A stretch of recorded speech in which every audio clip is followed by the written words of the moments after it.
guys, it's Amanda. We're officially in October, so I thought I'd go ahead and start a mini Halloween video series. In this first video, I will be sharing how I made 3 cards using a fun technique that adds movement without any special dies. Before I get started, I just want to say that I didn't come up with this technique. I actually saw Jennifer McGuire doing something similar, so I will link that below if you want to check it out. And for all 3 cards today, I'm using the Got Candy stamp set by Hutson.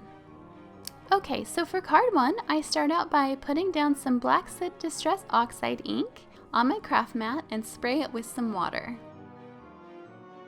After I cover the entire panel, I zap it with my heat tool and repeat the process a few times until I'm happy with how opaque it is. To add a little bit of color, I took some Seedless preserves and added a layer on top of the black soot. And to tone down the purple, I did another light layer of the black soot. I started out by die cutting the ghost from white cardstock. Next, I stamped and die cut him out of masking paper. Normally I would have just stamped it out on white cardstock, then die cut it, but the stamp has an outline and I just wanted the eyes. So I made a mask and then cut out a section around the eyes. Once that was done, I put down the mask and stamped it with VersaFine ink. I clear heat embossed his eyes. You could skip the whole masking process if you just wanted to draw on your own little face. Next, I die cut 2 of the little speech bubbles from Vellum and then clear heat emboss the Boo sentiment using VersaFine ink. And of course, I made sure to use my powder bag beforehand. After that's done, I kind of figure out where I want to place the ghost and the bubble. I very lightly mark around the ghost with a pencil so I know how tall he is and where I need to make my cuts.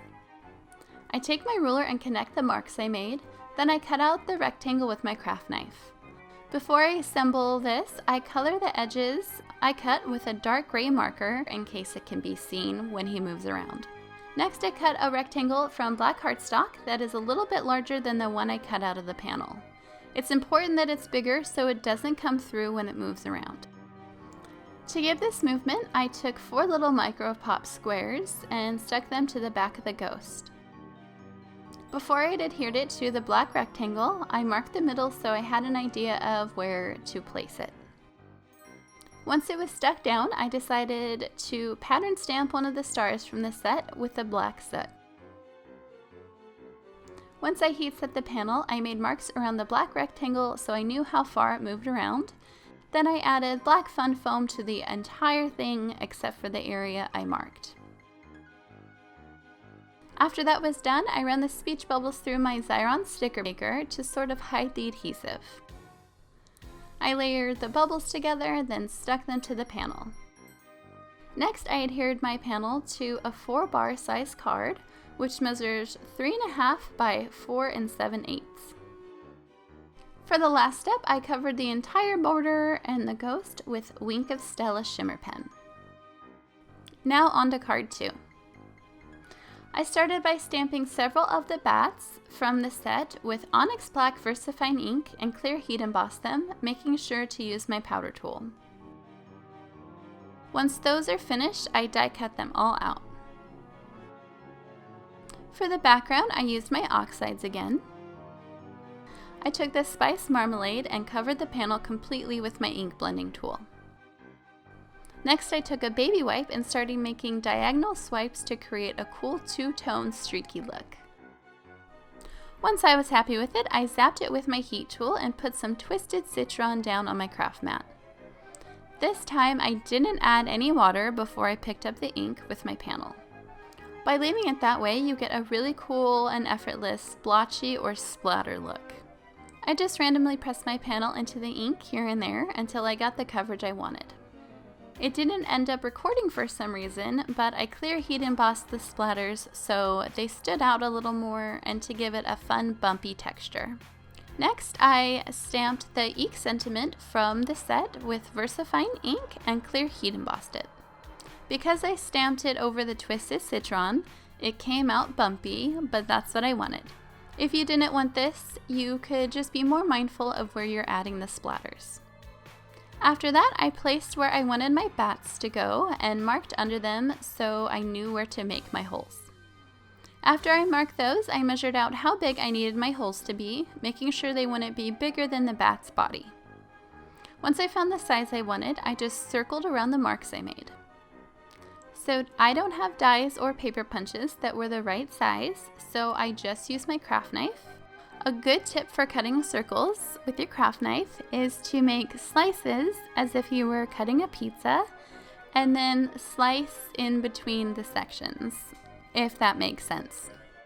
After the circles are cut out, I took a paintbrush and pushed the handle through to sort of clean up the edges and make them a little more uniform. To make these into spinning bats, I punched out 3 1-inch circles from black cardstock and marked the centers. Next, I took some round foam dots and stuck them to the middle of each circle.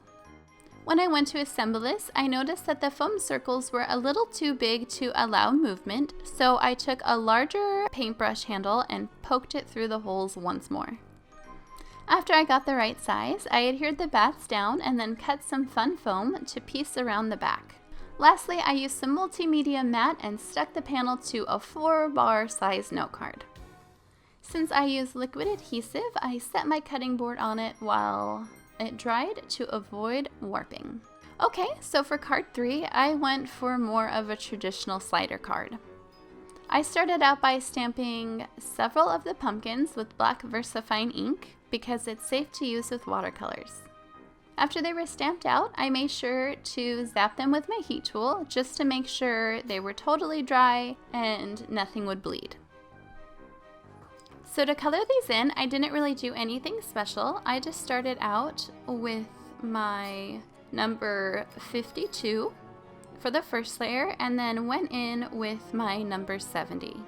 For the stems, I started with number 45 and then number 44. And I'll have these listed below. Once everything was colored in and dry, I die cut out all the pumpkins. Next step is to make the slider. I know they make dies for this, but since I don't have any, I had to make my own. Just like with the other cards, I mark where I want my pumpkins to go. Then I take my T-ruler and make the lines for me to cut. To cut my strip out, I use my craft knife and a metal ruler. Once that was done, I again punched out 3 1-inch circles from white cardstock and marked them in the center. Before I assembled it, I decided I was going to add a bunch of little Nuvo drops to the panel, so I marked where I wanted them to go with a pencil. I waited until I assembled the card to actually add the drops because I was impatient and didn't want to have to wait for them to dry. Once I was happy with my dots, I started putting everything together. After I placed my first pumpkin, I grabbed my ruler and made sure I lined up the other pumpkins so they were all straight. I didn't really want to control the movement too much on this because I wanted the pumpkins to be a little crazy and move all around. Just like the other cards, I adhered foam tape to the back of the panel, leaving plenty of room for the pumpkins to move. I doubled up on the foam tape for this one just to give it more dimension. For the sides, I cut really thin strips of the foam tape and carefully adhered them down. I wanted my slider to be really long, so the sides ended up being pretty thin, but to avoid this, obviously, I could have just made the slider track shorter. After I got the panel adhered to an A2 size black note card, I realized I forgot my sentiment, so I took the Happy Halloween from this set and stamped it with black VersaFine ink and clear heat embossed it. I used my Misti because I really didn't want to mess up the card at this point, and with my luck, I totally would have. Once I did that, I took a powder tool and put a bunch in the slider track to help the pumpkins move more freely in case there was any exposed adhesive. And of course, the final step was adding the black Nuvo drops. Okay, there are the 3 cards I made. I think the back card is my favorite, but I'm not totally sure. I think they're all pretty cool. Make sure you let me know which one was your favorite. If you have any questions or requests, please leave a comment down below. All of the products I used in this video are listed in the description box. I hope you enjoyed this video. If you did, please give it a thumbs up, and if you'd like to stick around for more videos in my Halloween series, don't forget to subscribe. Thanks so much for watching. I'll see you next time.